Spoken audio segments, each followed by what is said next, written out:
నమస్తే, జై శ్రీరామ్, భరత్ మాతాకి జై, వందే మాతరం. నేను మీ విలాసాగరం రమేష్. ఈరోజు 4 జూన్ 2026 గురువారం ఉదయం ఈరోజు విడేస్తున్నాను. నిన్న ఢిల్లీలో మాల్వీ నగర్లో ఒక హోటల్లో అగ్ని ప్రమాదం జరిగింది.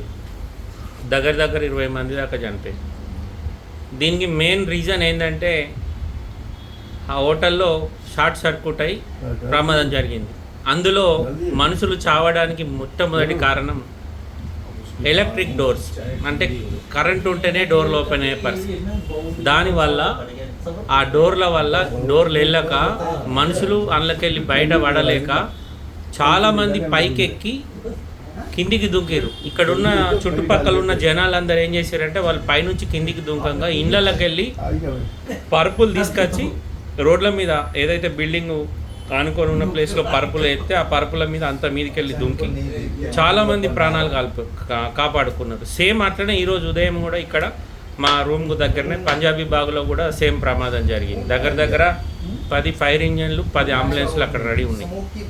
ఇందులో మెచ్చుకోదగ్గ విషయం ఏంటంటే ఇక్కడున్న ప్రభుత్వం సంఘటన జరిగినాక వెంటనే ఇమ్మీడియట్లీ 15-20 నిమిషాలల్లో అగ్నిమాపక సిబ్బందిని అలర్ట్ చేసి చాలామంది ప్రాణాలు కాపాడే ప్రయత్నం చేశారు. లేకపోతే దగ్గర ఆ హోటల్లో 20 కంటే ఎక్కువ మంది చనిపోయే పరిస్థితి ఉంటుంది. చాలామందిని కాపాడిర్రు. హోటల్ అయితే అసలు పనికి రాకుండా అయిపోయింది.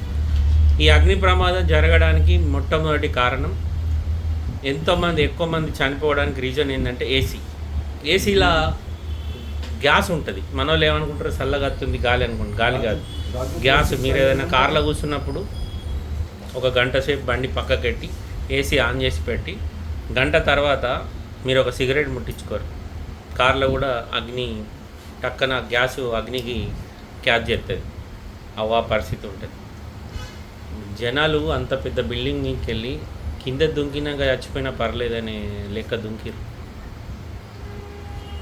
నిజంగా. అందుకే ఎక్కడన్నా ఏదైనా పెద్ద హోటళ్ళు ఏదైనా జరిగేటప్పుడు సేఫ్టీ, మనిషి ఎగ్జిట్ అవ్వడానికి కూడా ఒక సేఫ్టీ డోర్లు పెట్టుకోవాలి. ఒక్కసారి లోపల ఇట్లా క్లోజ్ అయిన డోర్ ఓపెన్ కాక మనుషులు వెళ్ళలేక శ్వాస ఆడక అగ్గిల దుమ్ము పొగంత మింగి చనిపోయింది పాపం. సజీవ దహనం. ఎంత బాధాకరమైన విషయం. కరెక్ట్ 1కి జరిగింది సంఘటన. మధ్యాహ్నం తినే లంచ్ టైం. అందరు అమాయక ప్రజలు ఆ పైకి వెళ్ళి దగ్గర 10-15 మంది కింద దుంకారు. ఇంకా ఇలా జనాలందరూ వాళ్ళకి సపోర్ట్ చేసుకుంటా చుట్టుపక్కల ఉన్న వాళ్ళందరూ వచ్చి సోఫాలు ప్లస్ పరుపులు వాటి మీ ఇట్లా వాళ్ళు దుంకుతే కింద పడ్డాక దెబ్బలు దాకి బతుకుతే చాలని పెద్ద పరుపులు తెచ్చి ఆడ వేసారు. మీదికి వెళ్ళి అందరు దుంకి ప్రాణాలు కాపాడుకున్నారు. సేమ్ అట్లాంటిదే ఇంకోటి ఈరోజు ఉదయం కూడా జరిగింది అగ్ని ప్రమాదం. ఇంకా అది న్యూస్ బయటకు రాలే, కొద్దిగా అయినాక వస్తుంది. అందుకే ఎక్కడైనా పెద్ద హోటళ్ళు మీరు సంపాదన మీద దృష్టి పెడుతురు, కానీ ఏదైనా హోటల్లో ప్రమాదం జరిగినప్పుడు మనుషులు తప్పించుకోవడానికి మార్గంగా పెడతలేరు. అందులో లిఫ్ట్ ఏముంటుంది సార్? లిఫ్ట్ కరెంటుతోటే నడుతుంది. కరెంటు మొత్తం షార్ట్ సర్క్యూట్ అయినాక లిఫ్ట్ పని చేస్తుంది. మాన్యువల్ మెట్లు ఉండాలి, మాన్యువల్ విండోస్ ఉండాలి. అవన్నీ ఉంటేనే కదా మనుషులు తప్పించుకొని బయటపడి బతుకుతారు. అవేం లేవు మన దగ్గర. మనకు ఎంతసేపు సంపాదించుకోవాలి, బతకాలి. ఇప్పుడు గంతమంది చచ్చిపోయి నువ్వు ఇంతకాలం కష్టపడి సంపాదించుకుని సామ్రాజ్యం అంతా బూడిదైపోయి. సైరన్ సౌండ్ అయినా వాడి తాడికే పంజాబ్ బాగా పోతుంది. అది దీని నుంచి దగ్గర 2-3 కిలోమీటర్ 4 కిలోమీటర్ దూరం ఉంటుంది. అంతే. ఆల్రెడీ 10 పోయినాయి అక్కడ. ఇంకా పోతున్నాయి. అంబులెన్స్లు పోయినాయి.